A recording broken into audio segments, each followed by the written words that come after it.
All right, what's up, everybody? It is Why We Roll, the TTRPG, talk podcast, sometimes stream. We're still figuring it out. We're going to get there. But as always, I am Chris Pickett, joined by my co-host, Wythe Marschall. I have to be on the screen to use Command D, the hotkey. Hey, it's me. Nice. We're also joined today by Josephine Kim and Fabian Lelay of Badass RPG, an actual play multimedia empire. Call it an empire. I'm not sure about empire, but well, how would y'all describe it? Well, now we have to describe it. It is primarily a project between Fabian and I, where we decided we wanted to, as we were like developing the voice, it is a Asian-led and fronted and designed and created all sorts of platform, network, hosting situation where not only we focus on the marginalized voices of our experiences, but we also get in very talented storytellers who from other experiences and other marginalized identities to also bring in their stories of horror and cinematic drama and things like that. Fabian designs all the quote unquote movie posters that we have for all of our shows. So however to condense that situation, I think multimedia is super appropriate because we're dipping into podcasting as well. We're trying to do lots of stuff in 2025, so we do trying to do it all. Amazing. And maybe y'all could just give us a sense of where you're each coming from as gamers, as creatives, before we ask, sort of deeper background stuff. So we have Fabian Lelay, Josephine Kim. Fabian, do you want to kind of kick us off? Sure. Yourself? Yeah. My name is Fabian Lelay. Lelay. It doesn't really matter. Apologies, Lelay. No. The origin of the name is very like unknown to most of me and my family. I know that it's French, it's whatever. Being Filipino, it's kind of weird. Spanish names and all. But I started gaming back in the Philippines around like 2009, 2010s, where we had a group that just did a bunch of board games.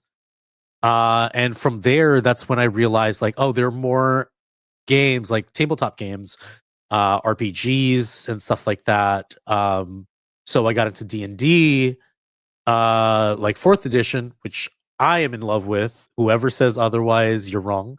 And from there, as of late, I took a small break from 2014 to around like 2019, or maybe like 2015, 2019. And I dove into more urban setting TTRPGs, so World of Darkness, you have Monster of the Week, stuff like that. And I fell in love with it. Just the possibility of telling different stories outside of like a Western fantasy setting really captivated me. So from there, we started Bad House with like a D&D podcast.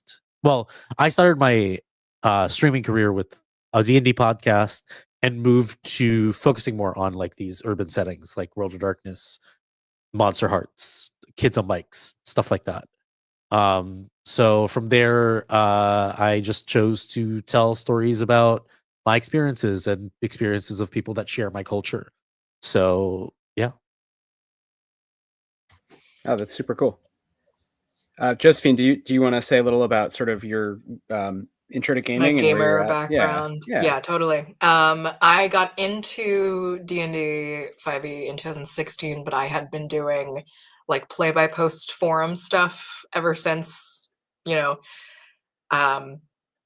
well into high school. And going into college, like getting really big into board games and card games and things like that. But the things that really stuck with me, and the thing that I really primarily call myself is in like intimate horror content creator.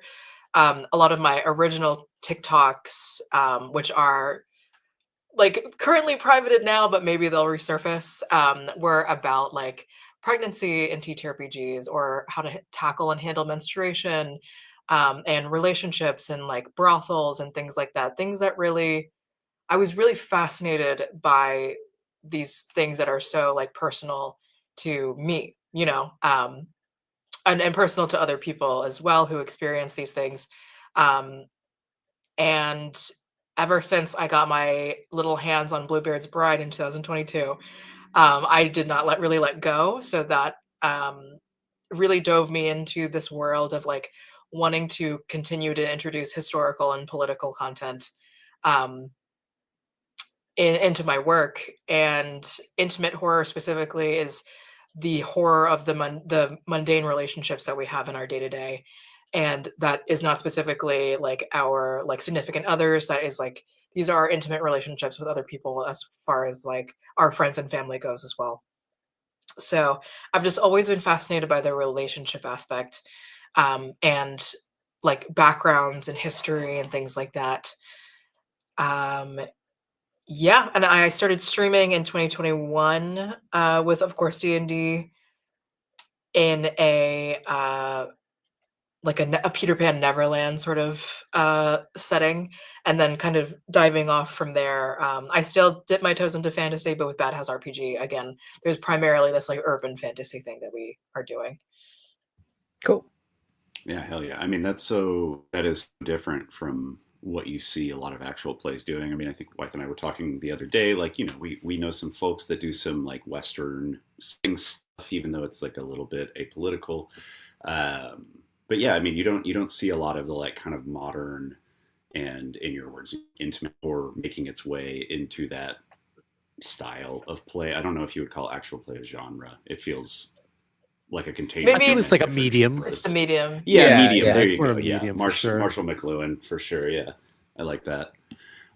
So how did the two of you find each other? How did you get together and kind of start up Bad House? Oh, so when I started a different channel in 2021, I found myself surrounded by a lot of like very supportive and wonderful white creators. My background primarily was in comics, and these were also other comic book artists. And they gave me more of like their support in like finding more of an actual play or like a story that I could call my own and feel like I'm more comfortable. So within the setting that we created for our original game, um, I thought of creating like an Asian inspired, post-colonial Asian inspired setting. I put out a call.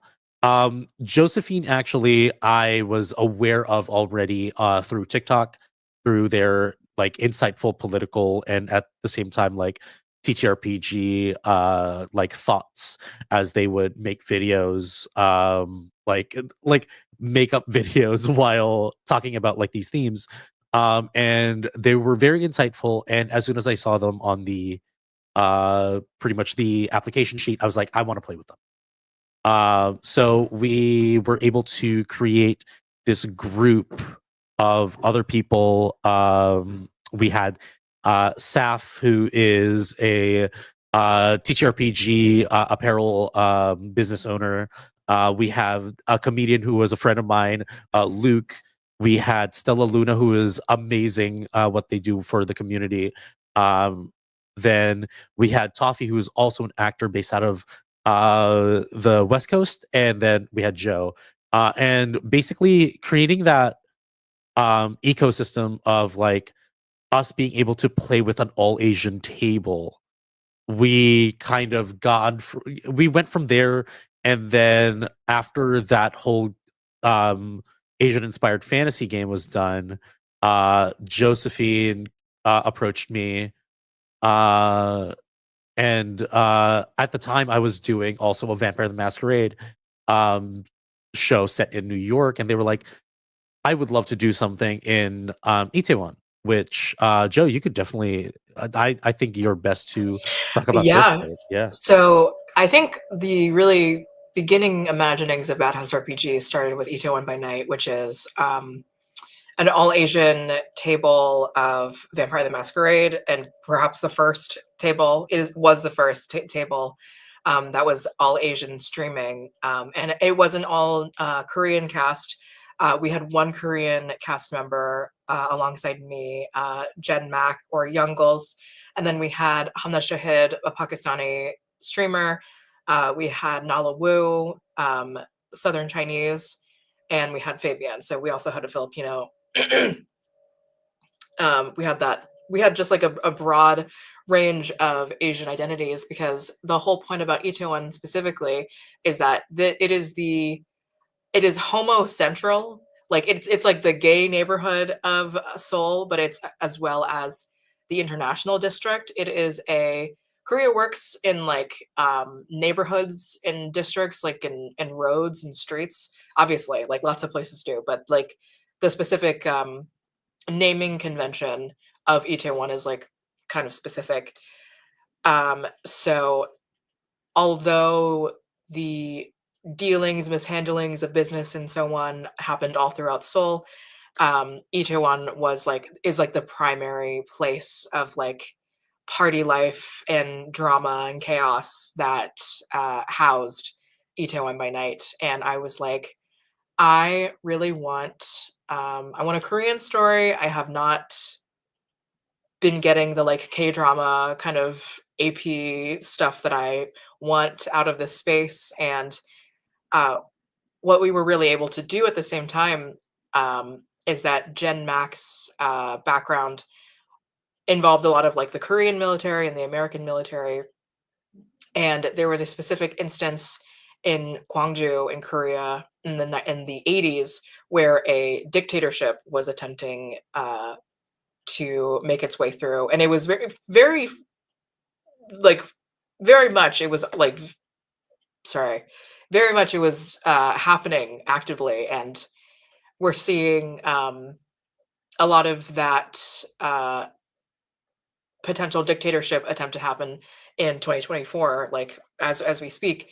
So many of the themes that we got into in Itaewon, including American exceptionalism, and the aftershocks and waves of occupation, there was just so much that I wanted to do, and thus like we had 2 seasons of it, and it was a glorious project that we have then continued into a further World of Darkness universe called Darkness Eternal. Yeah.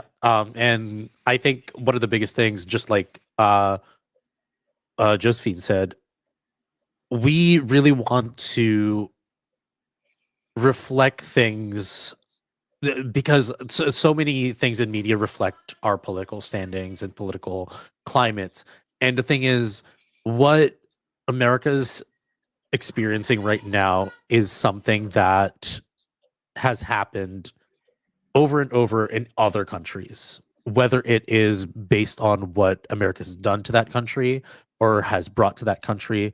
Like honestly, what's happening right now, us having, somebody convicted of like felonies in office, has happened to the Philippines multiple times. So what we wanted to do is we wanted to showcase like these are the things that will happen, and these are the things that can happen if we keep,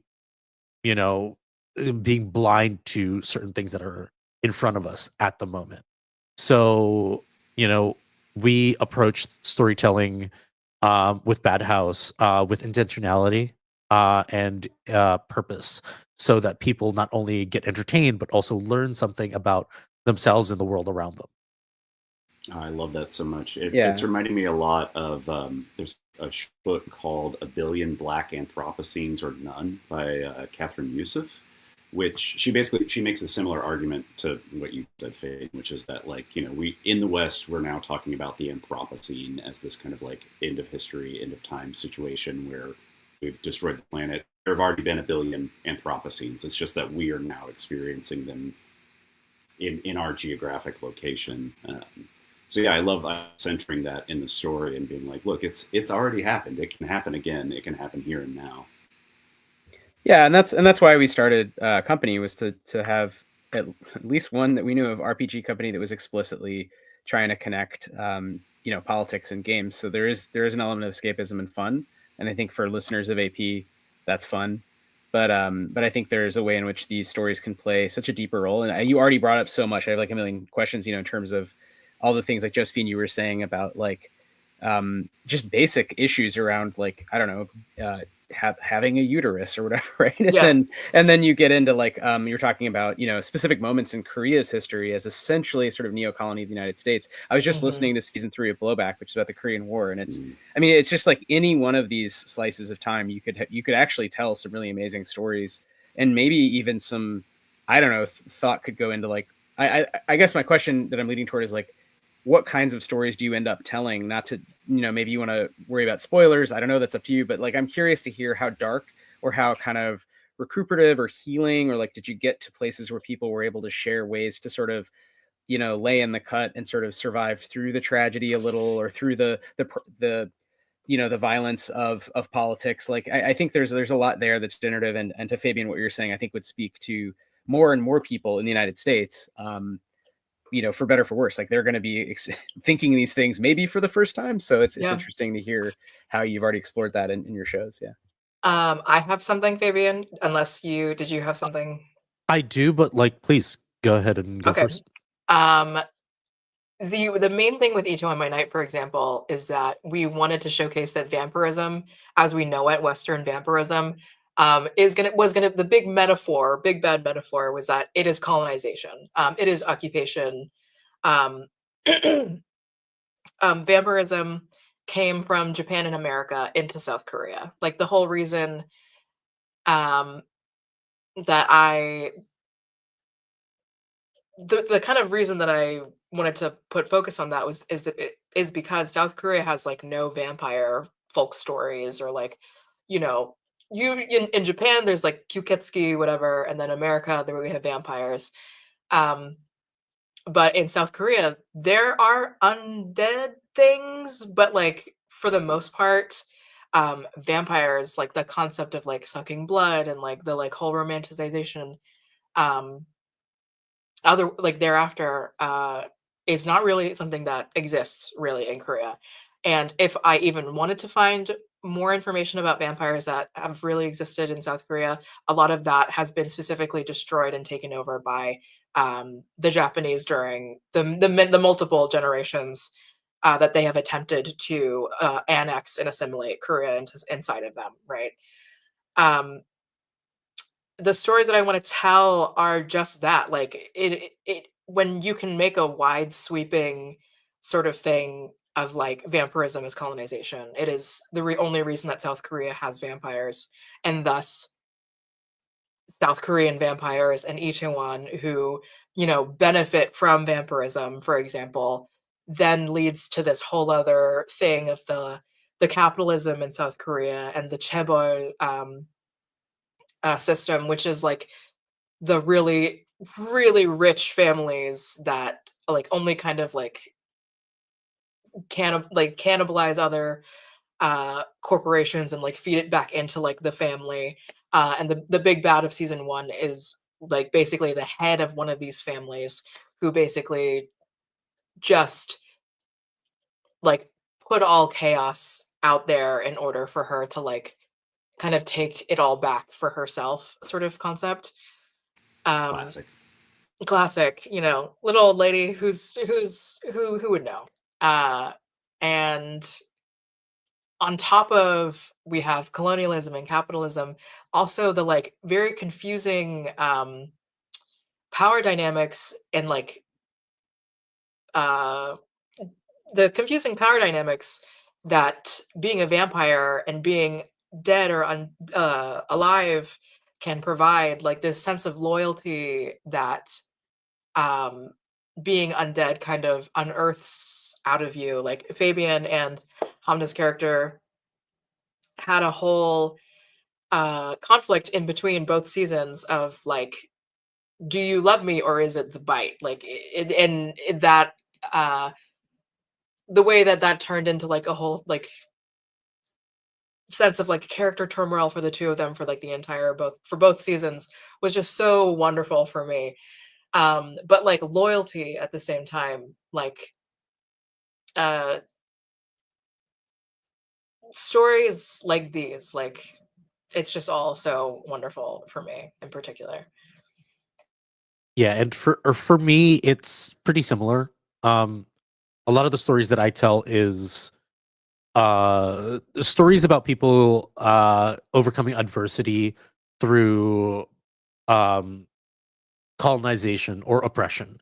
We had one of our other Asian settings was Madness Over Manila, which vampirism in Philippines was brought on uh, by the Spanish. So you would um, you would see how the oppression of Catholicism and how colonialism has put down the locals and how they had their own source of vampirism and it has been tainted and it was seen as dirty or inferior.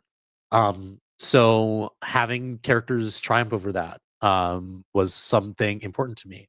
And there was also like just like Josephine had enjoyment in their story, I had enjoyment when they played in Madness Over Manila as a missionary, an old missionary who was a vampire that broke their chains from being this a prospect by like the Catholic Church into kind of grooming them into their own kind of um I would say kind of just as a victim for Yeah. what they wanted to do. Currently, right now, Midnight Rush is about the oppression of the current state of economy and what rich people would do to exploit the poor. So yeah. I think too, because forgetting the whole other half of your question after relisting everything about Itaewon by Night, but we live in it. Like I think Fabian and I are the type of people who like can't play Wanderhome. You know, like you know what I'm talking about? Yeah, I know exactly what you mean. Like a Yeah. world without violence is I feel not you. one that we understand. Yeah. And like where violence comes from is where the power comes from, and like from there, like the ways that we enact violence on each other are also the ways that we enact certain types of power against each other at the same time. And like there's just not gonna be, in my brain anyway, like a separation of like, if there's someone who is saying that they are a leader of some sort, then like what are the specific systems that they are putting into place? Like we want to tell these types of stories. Yeah, and as fair as it is for other channels, like one of our friends, like some of our friends over at Transplaner are doing an amazing job telling stories of the idealist world where colonization wasn't a thing. I think there is a place for that. And there's also a place for people to take what they have and take their experiences and their trauma and the damage that the world has done to them and create something for people to see and learn and revolt against. So that's what we do mostly in Bad House. Yeah, I mean, I think there's something really powerful about acknowledging real politics, but then I think, like you're saying, Fabian, trying to give people agency within that. So, whether it's overcoming adversity or finding a voice within systems of oppression, within systems of violence, there is something really, really powerful about that narratively, but also just as a listener too. That's something that's really intriguing. Yeah, and maybe we can move to have some game designy questions, Chris. You may as well, but it makes me think of just narrative structure in design. Like, do you have a sort of game loop at the level of narrative and how that ties into sort of genre and setting and building a character. You know, what kind of person are you? I remember as a kid, Vampire was the second or the third game I played. I guess I played D&D and Call of Cthulhu, like D&D 2E and old Call of Cthulhu.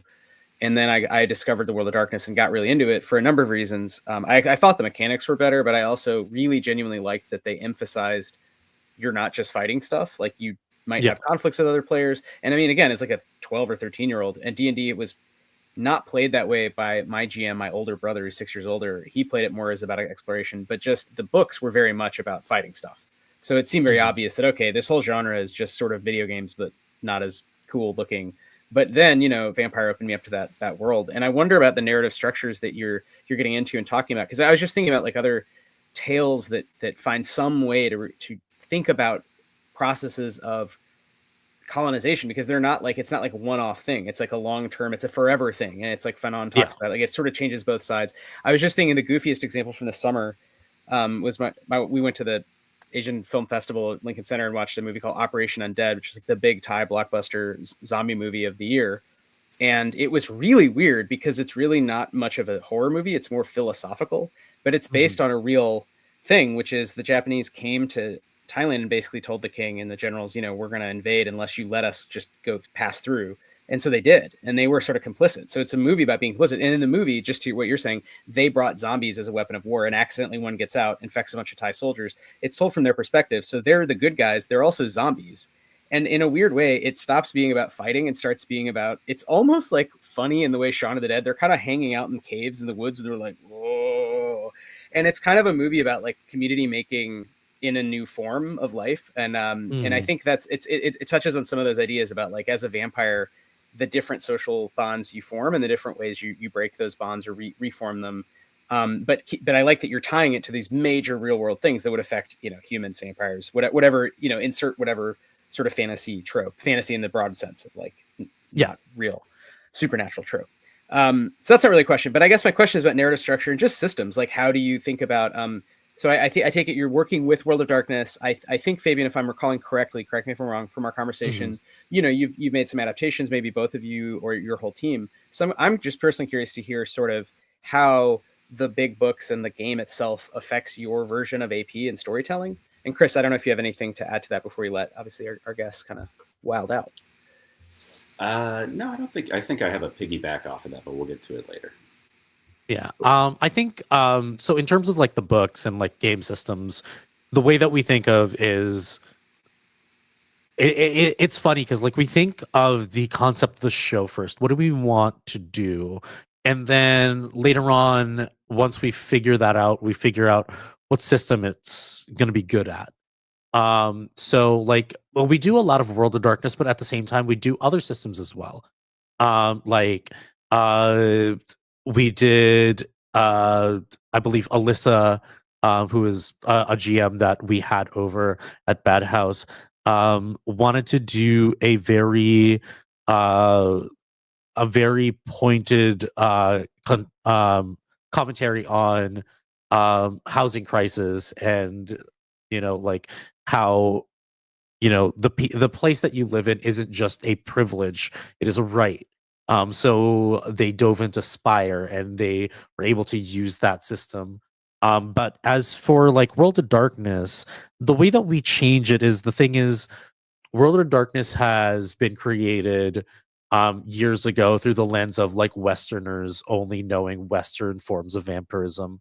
In Madness Over Manila, I thought of changing a lot of things because we have a lot of folklore that is very vampiric, but is not the glitz and glamour style of, you know, it's not like Interview with a Vampire where seduction is the main thing. Everything is through subterfuge and through curses and through black magic. Vampires are monsters that take form of humans to let your guard down, and that's when they strike. So we took the system as a guideline and created like basically pick and chose the certain aspects of Filipino vampires that we know in folklore that work. and just from there created our own lore in a world building sense.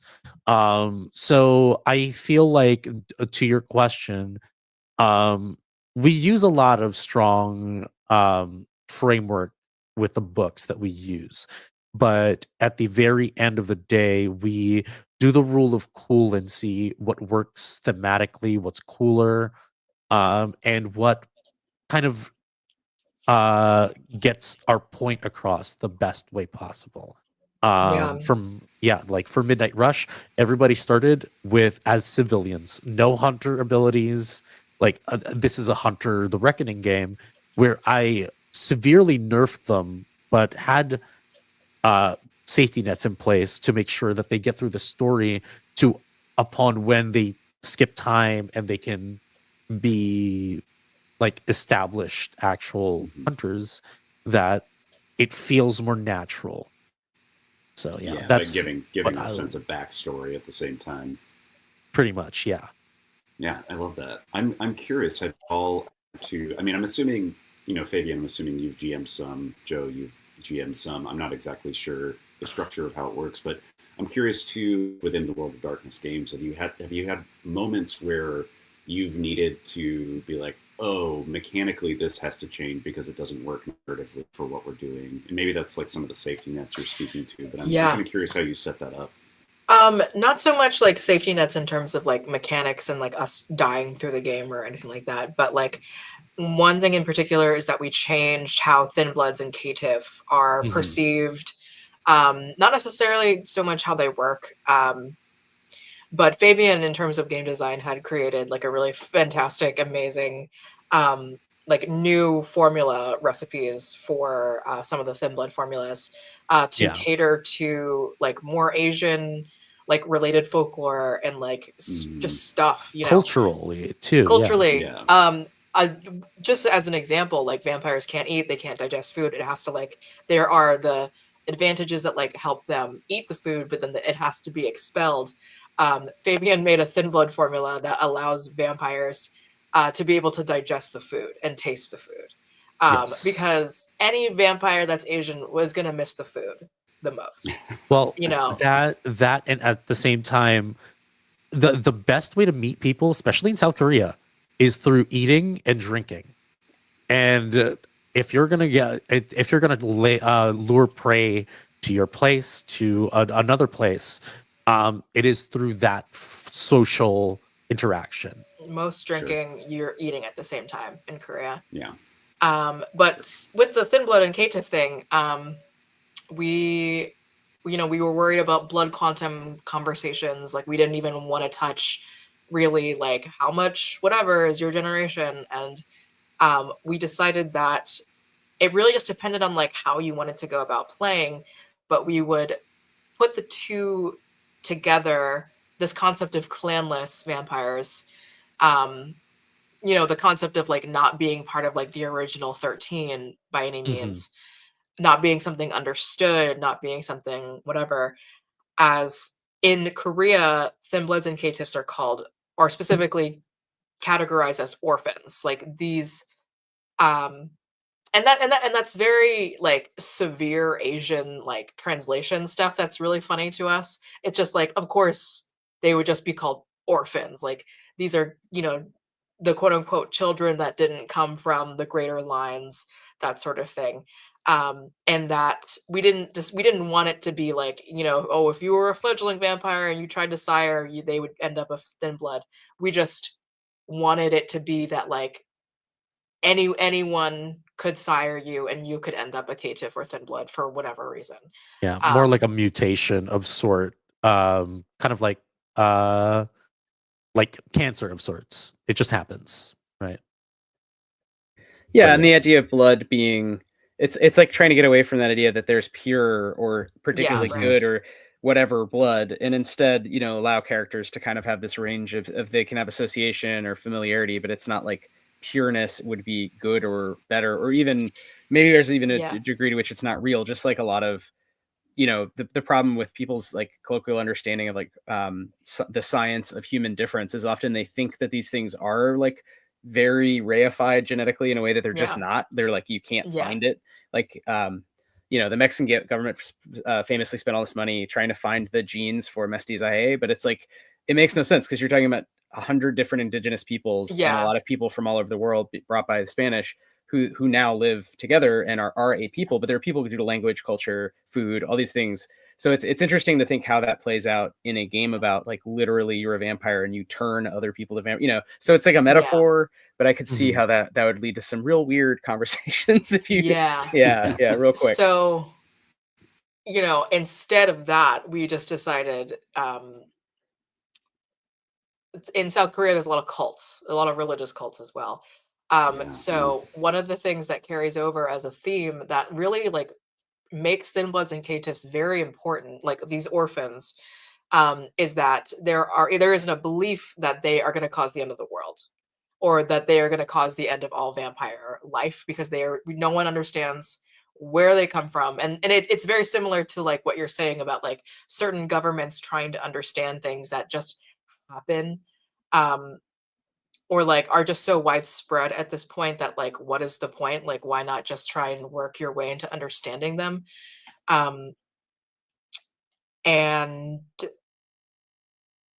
like Thin Bloods and Caitiffs sort of to the side as well, like narrative structure wise, like all the way through the entire story, the police are bad guys. Like we do not go out of our way to make any of the police like competent or whatever. We throughout the entire way, the police in the Itaewon by night setting, all or most of them had some kind of alignment with a privatized military that was owned by like, again, the greater family of the police that was within the district.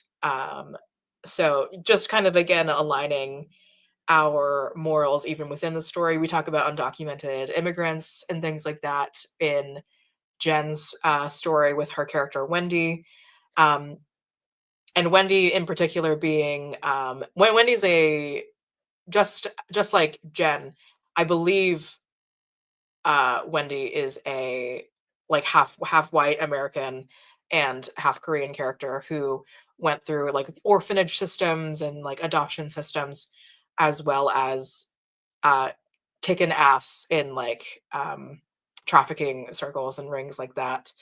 So we just didn't we didn't shy away from these things that are just so very real and present.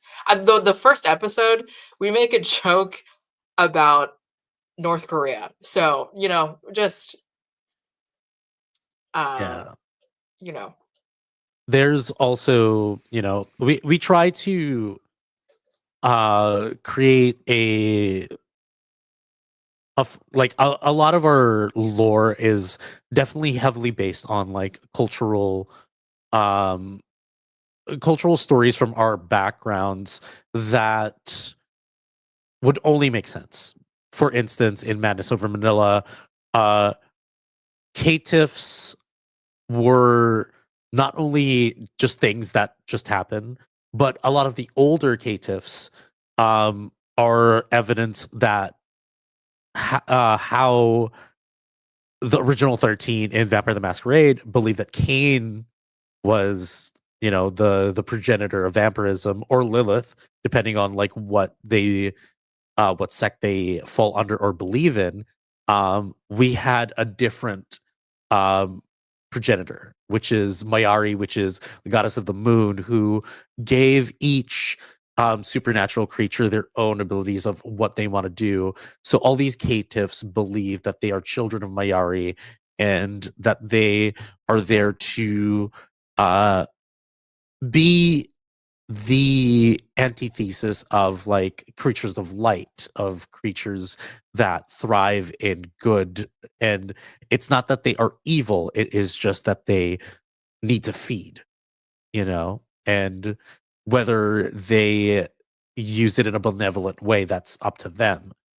So yeah, at the end of the day, we basically take a lot of the lore and see what we can twist to present something new and exciting for people like us who oftentimes are turned off from playing Vampire the Masquerade because of experiences with either GMs who don't know better, or who don't understand that there are cultures outside of the West that may not have been consulted in the earlier iterations of the game. Yeah, you could say that again. Do you have something? So that leads to another question. So I mean, I have a lot of questions and thoughts, but just for listeners who may not have listened to your shows yet, I think we also heard, correct me if I'm wrong, you have some game design work that you're also doing. It's this part of the multimedia bad house. Maybe the empire is the wrong word. Yes. It sounds bad, but multimedia effort. So I don't know if that will bridge nicely from what we were just talking about, or feels like a hard left turn. But I am genuinely curious, again, kind of extending on the system thing and the narrative structure thing. Yeah, like how do you go? I guess it's sort of related. Like, how do you develop and produce AP? How do you develop game products? And what are some learnings that you've had when you're thinking about it, in a way, like, not that that's the only thing it's doing, is probably a minimal thing in a way, but being a corrective, right, to some of the stuff, at least, that World of Darkness has put out, that you feel wasn't great. I think the perfect thing to bring up as an example is our show Ashes of New Amsterdam. So Ashes of New Amsterdam is our mage game. The thing about Mage is it is a very fun game, very interesting system, but it is heavily rooted in cultural appropriation without the understanding of the cultures that are being appropriated of. A lot of it pulls from West Asian, South Asian cultures that are basically turned into stereotypical kind of spiritual mumbo jumbo that they think, oh, this is a good tradition. So what we did as a game design approach is we scrapped everything. For a world building narrative, everybody got dissolved through a war that was presented back in the 90s. The technocracy is a great addition as not only as an antagonist, but also a natural progression. As the technocracy, if not, a lot of people aren't aware, is a sect of mages that use technology and believe that technology is the next step of evolution of magic, like the internet, like like the Hadron Collider is just a machine that creates magic, and because of like the source of magic, source of everything supernatural in the world revolting around the problems of what technology brings, which is like global warming, the destruction of our own home. Magic has decided to fight back and create new mages from people that are just everyday people out of random, but we're starting to create more natural ways of having magic into the setting. So we designed the mage system to kind of convert into V5, where you start from the ground up, where you learn about magic and you create. So it's still honestly a work in progress, even though that we've played it before on stream, where we take aspects that relate to mages and make it similar to how vampire or werewolf or hunter works, where quintessence is something that is a form of magic that you can harness, that you can pretty much get naturally, and it is something produced from your own magical ability and your being. Arete being is something just like your blood potence of like your mastery of magic, and each school of magic being a thing that you've studied. So a lot of our design choices fall down to making it neutral, understanding the cultural impacts of the design choices and making sure that it is well included in the realms of reality, that it makes sense to exist in the setting. So yeah.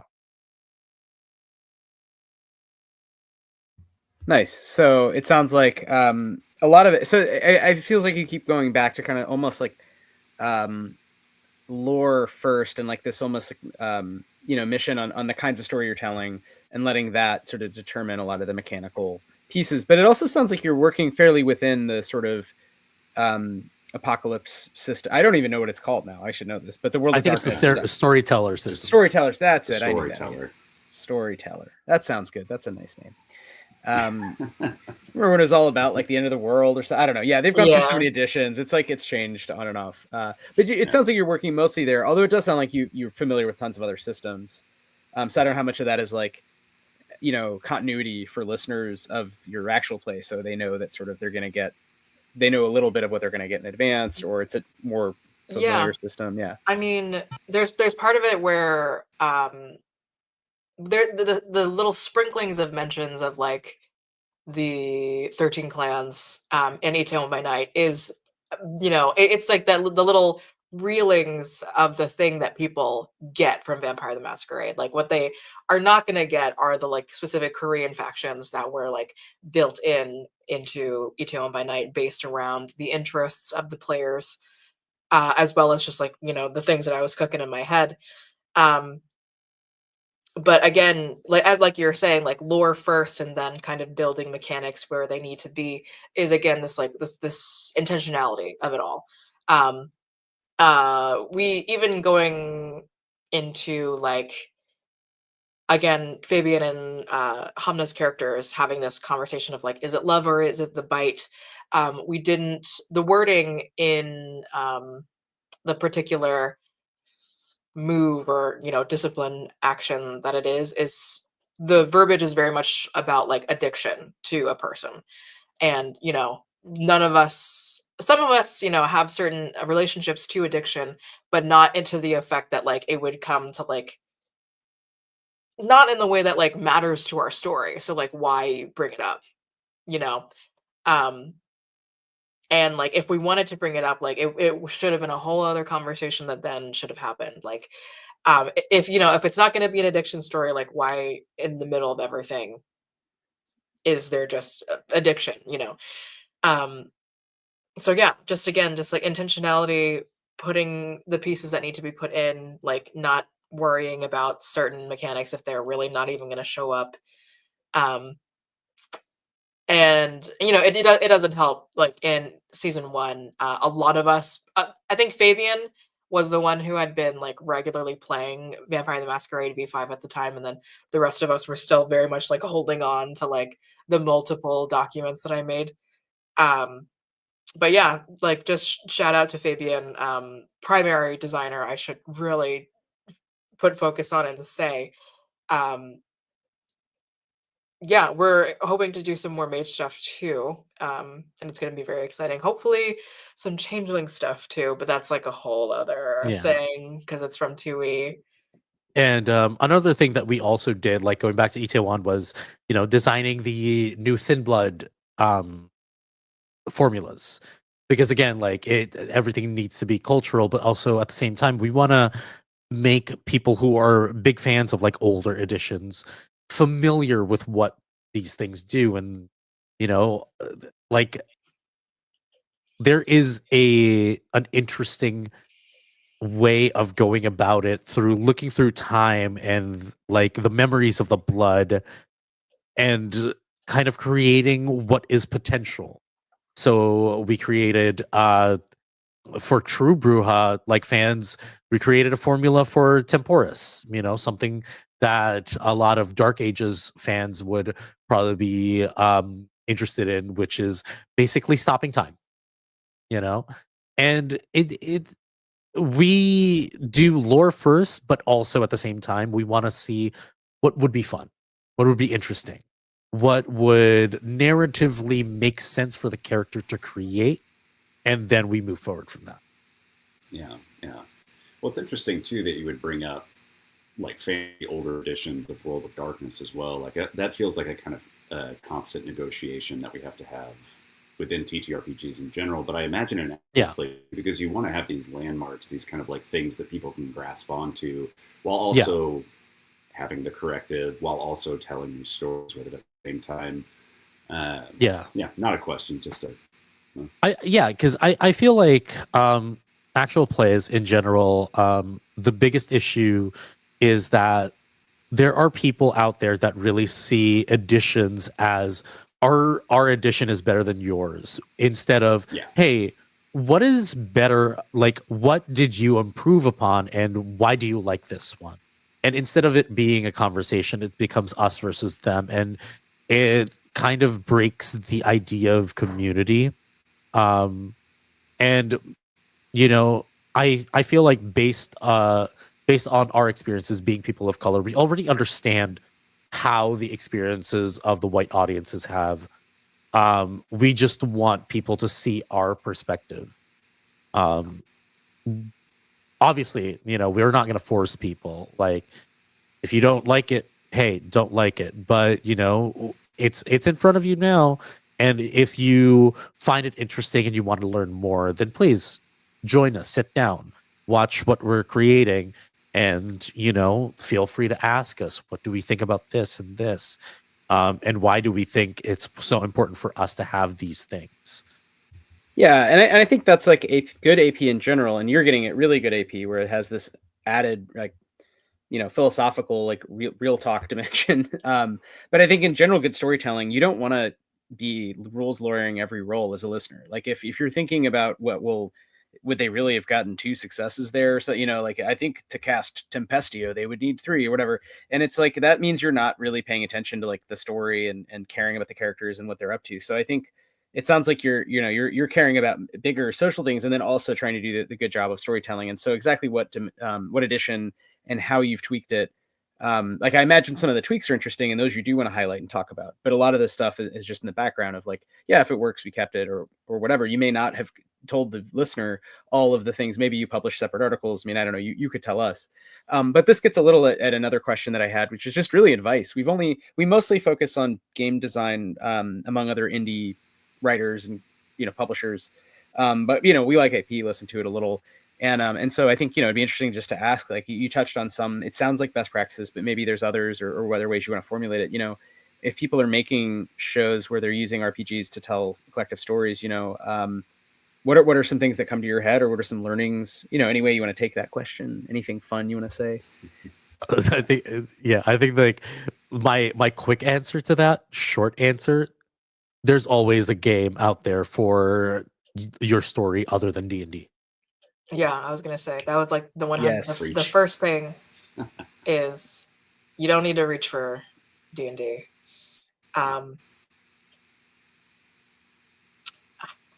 God, yeah. I think if you gotta read. I don't like, you know, like you gotta get the bundles, annotate the books, look at the rules, look at, like, really focus on things. I think collaborations with designers are so fruitful and so amazing if you really sit down and you go through the mechanics that you want to be like that you want to like really spotlight in the moment. Like in another podcast that I have called Someplace to Be, we worked very closely with the designer Jonathan Lavallee for We Used to Be Friends, which is a Powered by the Apocalypse game where, you know, it would be like hot, cold, volatile, and dark, whatever. Instead of those being the only stats, you also had like, you know, 6 other stats that you can actually manually put into how you would solve that problem in different ways. So like, how do you use hot? Do you use your body? Do you use your eyes? Do you use like brute force or something along those lines? And we specifically, as an all like asexual, as a majority asexual cast, the seduction aspect or like the flirting aspect of that game we really wanted to hone in terms of like how our characters built relationships. Like, do they seduce with their body? Do they seduce with their mind, or something along those lines? Do they not seduce? Um, like reading developer logs and stuff like that. Like, what else? It just feels like it feels like common sense almost, but I feel like we do gravitate towards what is the more glamorous title at the moment sometimes. And like, it can be fine, but like then you got to make sure that you really wrap your head around like what type of story fits best into the system. What is the system? And then what do you actually want to tell? Because there's merit to jamming, I don't know, D&D and Good Society together. But like, or you could play a game that is maybe all of those things rather than, whatever. Like, yeah. It's also, I think, another question we ask, like, why is this system the hotness right now, and like what stories are being told with it, or like like what stories are facilitating it being popular at the moment, and it's the same kind of stories that we want to tell. I feel like what I was just gonna say is, like, if you wanted to get into APs, like anybody out there listening to this, watching this right now, if you wanted to go to APs, the market is so saturated, and it's not that you can't tell your story. It's a matter of like, why are you telling this story? What is this story that you're trying to tell, and what are you trying to make? What are you hoping that people feel after they watch this, or they listen to this, or they just consume it? Whether you're doing a, like, for solo journaling, if people are going to read your journal, what do you want them to take away from it? So it is very important and imperative that you know the space that you're in. Whether read about, listen to, watch other APs from other people that are very talented or you look up to, then like, you should do that, because again, the market is so saturated that, do you really want to do, like, how many end of the world scenarios in a fantasy world do we need? And like, what is setting you apart? Might as well just play it with your friends and save yourself the trouble of like producing a show that is very thankless and very expensive to do. It sounds very gatekeepy, but like, it's not the intention. It's the intention is think more on what kind of story, because at the end of the day, your experiences have merit, and you should probably look towards that in creating your story. Yeah, absolutely. I mean, I think if the intention is intention, then it can only be a good thing. Exactly. Yeah, and like, maybe like we're moving into a world. Well, first of all, the glib response I had when you said, Fantasy Apocalypse, was, I remember as a child, Final Fantasy was a very popular title. There were debates about we'd go to Blockbuster and we'd read in a magazine that number 3 was actually number 6 or something. Anyway, my whole thought was, you keep saying final. It's not final. It keeps fucking happening. You guys keep blowing up the fucking world every like year. There's a new version. So anyway, I think that is actually a problem in speculative genre. Speculative genres in general tend toward these often extremely epic stories, and I think you've seen this pushback or correction, which maybe is an overcorrection, but with cozy games and stuff more recently, where people are looking at other kinds of structures. But setting aside all that, I also wonder if we're moving toward a place where people are admitting that, like, if everyone is doing AP, then what does that say about like the sort of deeper desire? Like, everyone clearly likes these games, wants to play these games, is open to sort of trading stories and storytelling, but maybe in an ideal world it wouldn't be a job, in the sense that none of us would have to worry so much about, like, do I have housing, do I have food, do I have healthcare, and maybe storytelling would take on more of the character of a sort of pre-modern, like, society, where storytelling had all these different functions for society in terms of bringing people together and transmitting information and history and building groups. And maybe AP in its own weird way, I was just a wild speculation, but is kind of a lot of smart people heading in this direction where it's almost like I'm sure everyone wants to be listened to. Everyone has a little bit of that ego, right? At least a little bit. But it's also a lot of people I think are doing it anyway, and they're just like, you know what, I am going to record me and my friends playing. I hear you there, Fabian. I agree on the intention part, but I wonder if, like, in addition to intention, it's just a signal that everyone wants to perform or be allowed to tell their story. And that could be a good thing. I think, again, paired with intention, paired with some point. So it's not just all sort of narcissistic, right? Like, like the advice of pairing it with intention is just for you to stand out. If you don't care about standing out, then by all means do it. Like, we do it on Instagram, TikTok, Facebook, Blue Sky, all the social media outlets. You go to YouTube right now, and there are probably 100,000 channels out there talking about Magic the Gathering and doing the same format. Somebody's gonna watch you, sure, but definitely the top 10 are doing something much different for them to garner that attention. If you want that attention, then I'm pretty sure that a lot of people who go into APs want their stories to be heard. If you want it to be heard, then you should definitely think about what you're going to do, whether the message is different or if the message is the same. How are you executing it, right? One of our biggest, one of our favorite friends who does APs, Tales Yet Told, they do, a lot of people can easily play Babes in the Wood or Void. Was it like the 1084 or something? 1680. But the way that they present these games are so different that it forces you to pay attention. So that's the advice. This is in general advice. If you're gonna do the same story or a similar story, no one's gonna stop you there. But if you want that attention, then you have to demand it. Yeah, what are you adding? What's different that isn't exactly yet another iteration of received genre? Even to your point about 1680, whatever the full name of the game is, the radio game, right? It's like, yes, once you've played it once, it's so distinct, weirdly enough, it's such a specific narrative structure that if you heard one time it done well, the question would be, do I need to hear it again? I enjoyed it, yeah. It's because it's sort of like, to me, Honey Heist falls into that. A lot of good RPGs that have hyper specific narratives where they're really fun once, but you can't possibly imagine the campaign version where you're like, okay, you're still bears, you're at a different convention. Exactly. But that's where, again, that thought, that intention can come into play. Any advice on the business side? You mentioned money.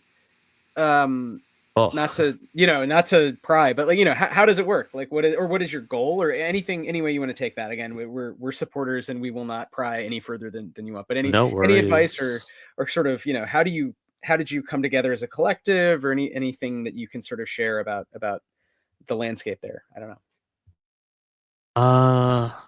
I think on my end, at the very least, going into this thinking that you're going to make a lot of money is a really bad idea.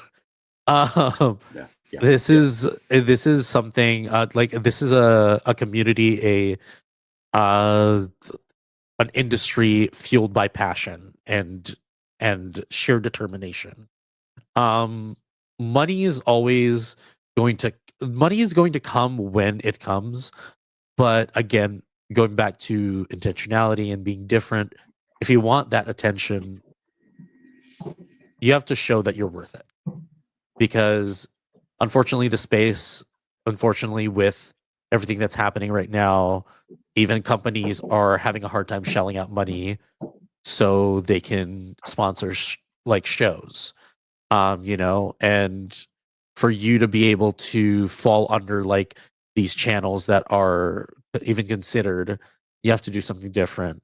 You also have to understand that, again, at the very end, it falls down to community. Your community is what you create your stories for, not only yourself.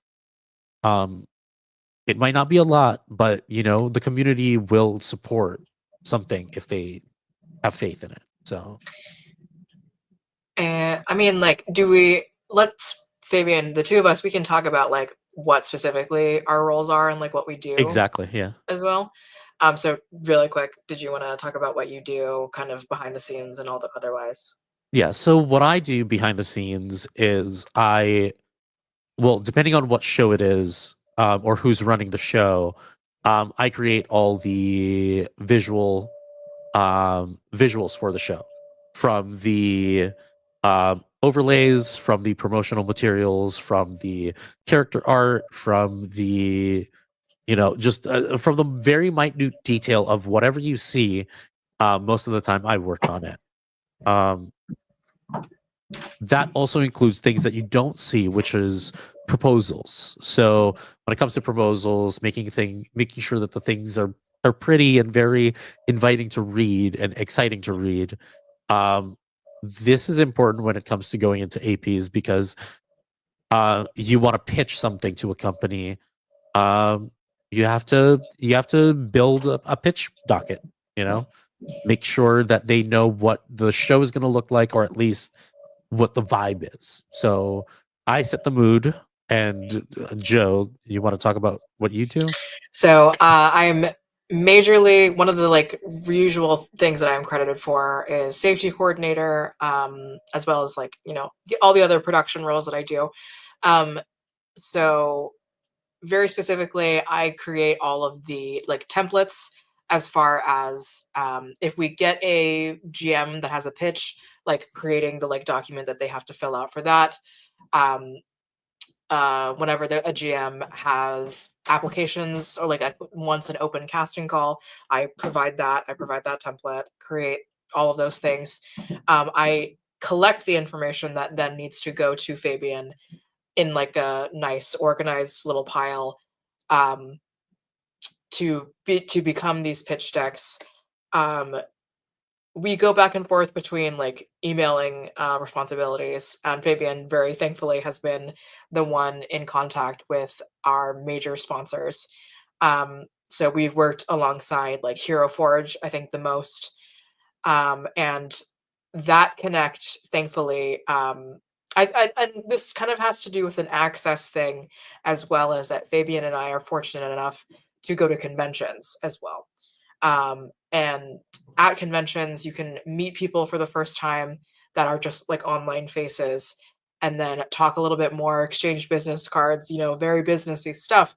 But at the same time, just like meeting people for the first time and being like, yes, I want to work with this person.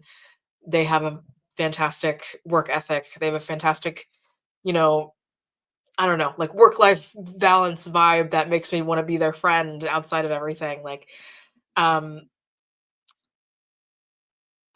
being able to like see each other is, I think, it's it's important, but at the same time, it's unfortunate when like you're just unable to like be at a con. Like, what are you supposed to do then? And in that kind of unfortunate thing, like continuing to spread other of our marginalized friends' voices and their platforms, and making sure that like one of the GMs that we are featuring in January is someone who will not be able to storytell for a very long time after this game. And they are such a talented, like one of the performers, one of the many performers in this space who like went to school for acting. So just that all to say, I went all over the place, but being able to network and being able to meet people, being able to, uh, be willing to go to like booths and see people's panels and things like that is, also very important, and establishes some type of relationship. Um, so yeah, do a lot of the like paperwork, administrative type stuff, and the data collection of it all. And also just keeping tabs of like performers that like we are interested in and like want to see onto the channel at some point. Um, and I think Fabian, the reason that it's just the two of us is just that like we're both insane crazy people who don't sleep. Um, and like our lifestyles thankfully are just similar. We're both on the East Coast, and we see each other fairly often. that is obviously going to be very helpful compared to like a team that spans the entire world, and is maybe like, over 10 people or something along those lines. Like, you know, sometimes the smaller collaborations really do work out the best. And then just from there, hopefully we outsource whatever we can't manage. um, Games are better than sleep, that's for sure. Yeah, I don't know, Fabian, if there's any other businessy related stuff. I mean, I think focusing on like smaller the group, the better. But at the same time, try to diversify your experiences. Diverse casts do really well because they tell the most interesting stories. You'll be surprised.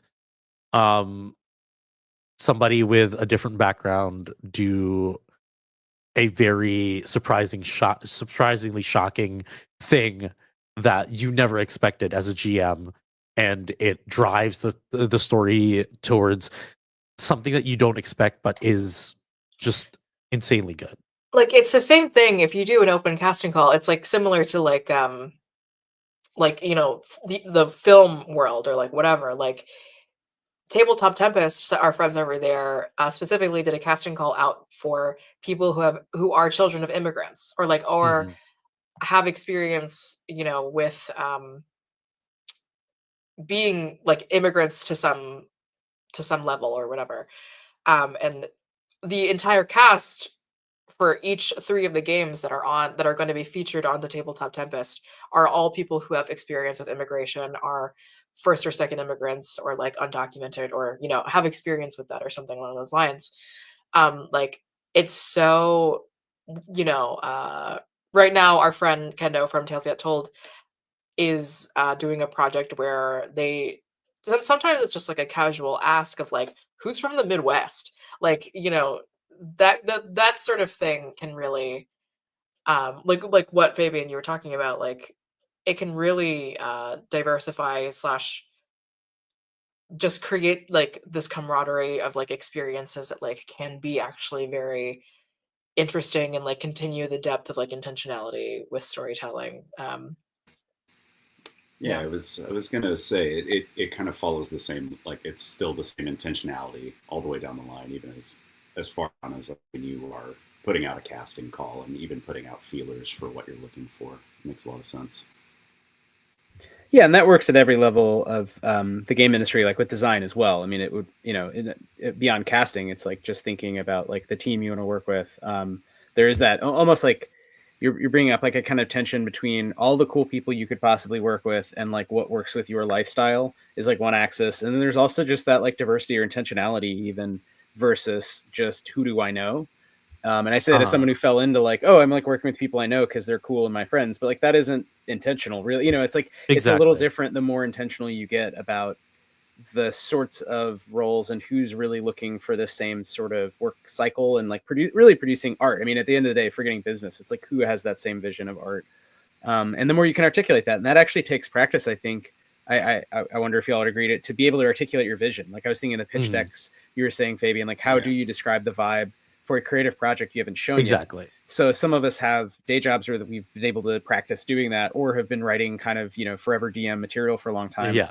But if you're new to this world, it's not rocket science. It's just the 10,000 hours thing of like, okay, like how do you going back to what Joe said earlier, read, watch, consume media, because if you want to describe something, hey, I want this to be like John Wick meets this and meets that. And even without visual representation, everybody knows, oh, a switch clicks. And it's like, oh, I know what that's going to be. That's going to be cool. Right. But you got to play the memes. You got to lay into the memes.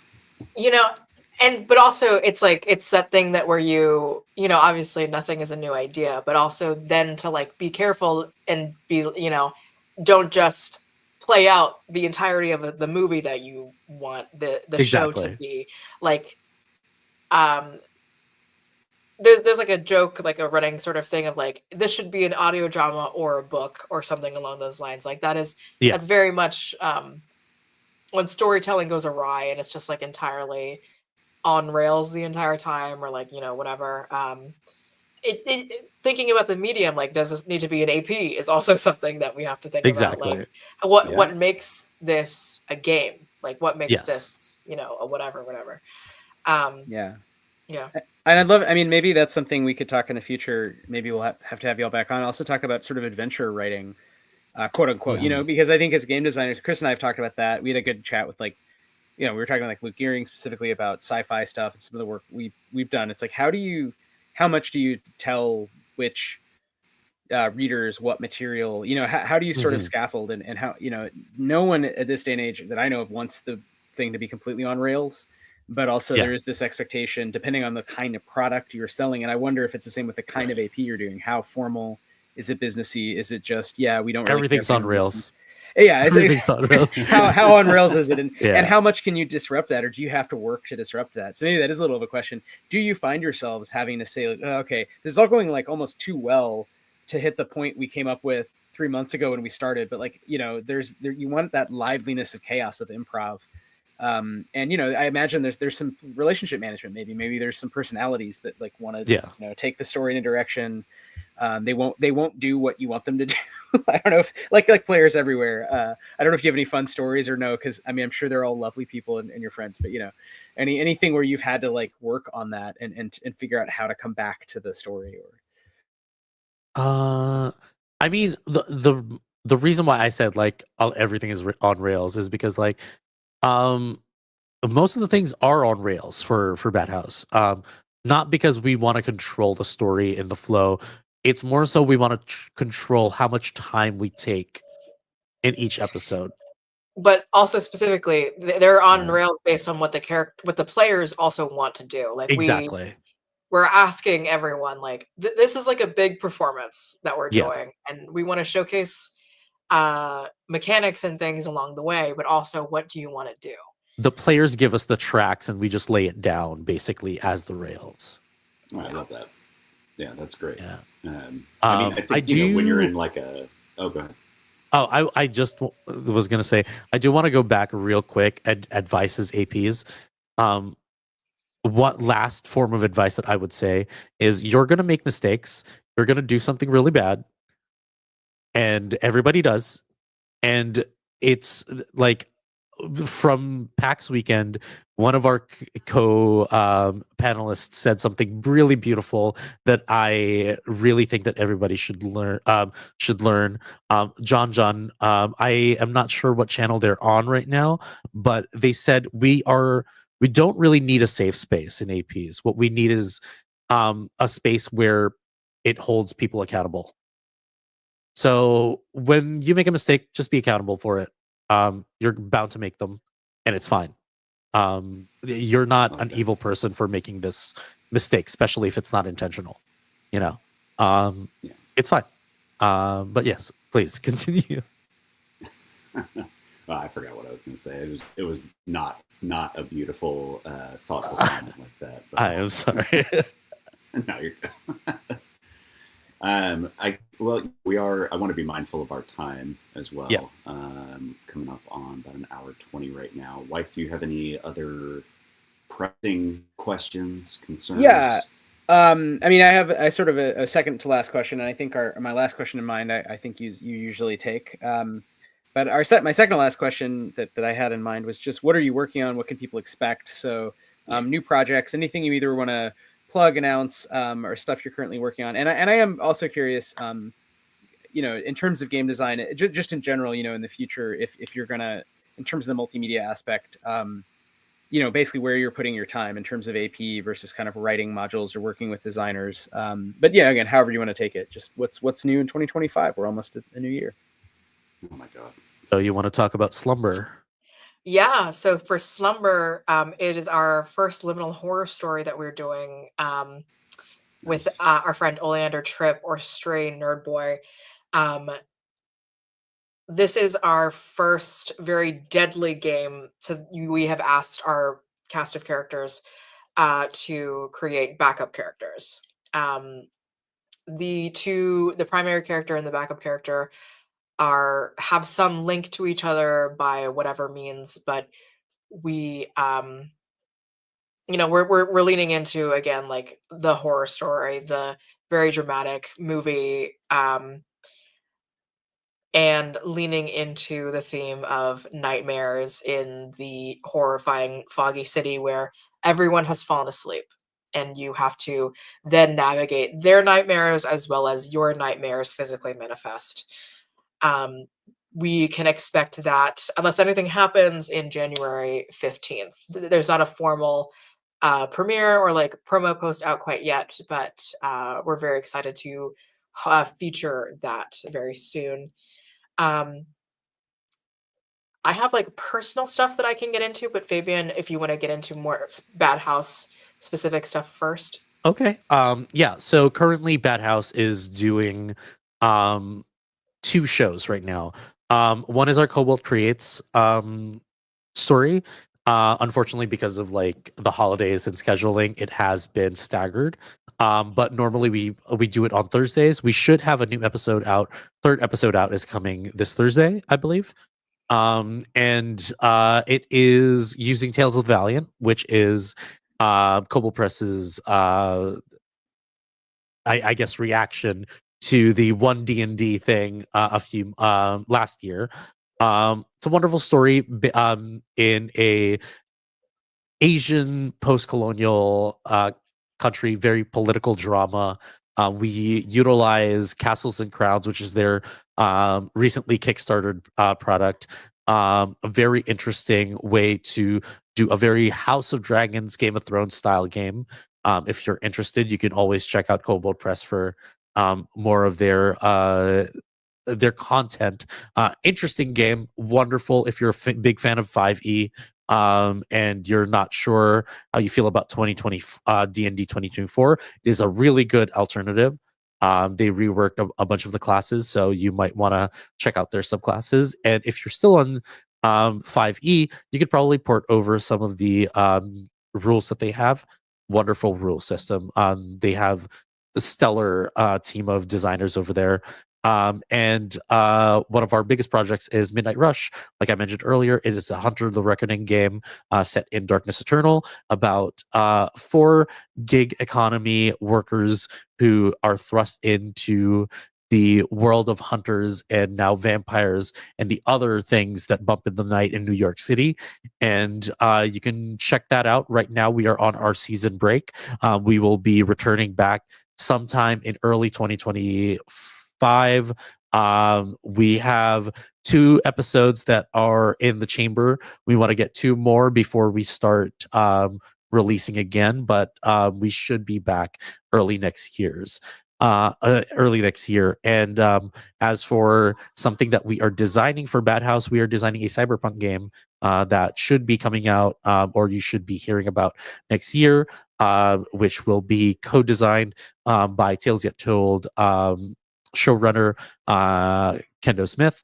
And yeah, it should be a fun change from the cyberpunk red cyborg Shadowrun game that you are familiar with. It has to do a lot with choice, player choice, and skill trees. And I feel we were able to nail one of the more interesting ways to deal with hacking in a cyberpunk setting. So I want to see that. I want to hear that. Yeah, exactly. I'm looking forward to that. Huge. I think I was just saying to Wythe while we were at PAX. I was saying this to somebody while we were at PAX. Is like I'm so sick of the cyberpunk genre. I love it. I love it to death. I love cyberpunk, biopunk, all of it. But I'm also just so tired. I'm so tired of, I think specifically American cyberpunk. Yeah, exactly. It's like the William Gibson, the and Art Talsorian, we're buds. We love them. Love cyberpunk, whatever. But I like that there's a sea change. I really appreciate that. Exactly. Well, and I think that's why that's a lot of the work we do in terms of messing with genre is specifically because cyberpunk back, in the 70s was looking ahead at a kind of dystopia that we just now live in. It is just normal. Exactly. So you have to look at biopunk, and especially, hopefully the recuperative, revolutionary moment of solar punk, which obviously is to come in our IRL timeline so far. But you have to keep looking ahead and ahead and ahead. And so I think with the intersection of climate fiction, merging all those things into solar punk just makes sense, right? Like, even if you live in the corporate dystopia, well, now it's a corporate dystopia, but drowning and doing climate wars. So it's just a little preview of like some of the things we talk about here on Why We Roll. Fabian, that all sounds great. And Josephine, that all sounds great. Sorry, and take the mic back. Keep talking. Oh, so sorry. And last thing, we are also hoping to extend our storytelling to a different medium. Hopefully, we're also going to announce a comic that is tied into Darkness Eternal by next year as well. But yes, Josephine, you have sick.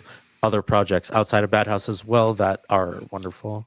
Yes, I almost completely forgot about. Working closely with the designer of a game called Godling by Skylar Swift on itch.io. It is a currently pay what you can game.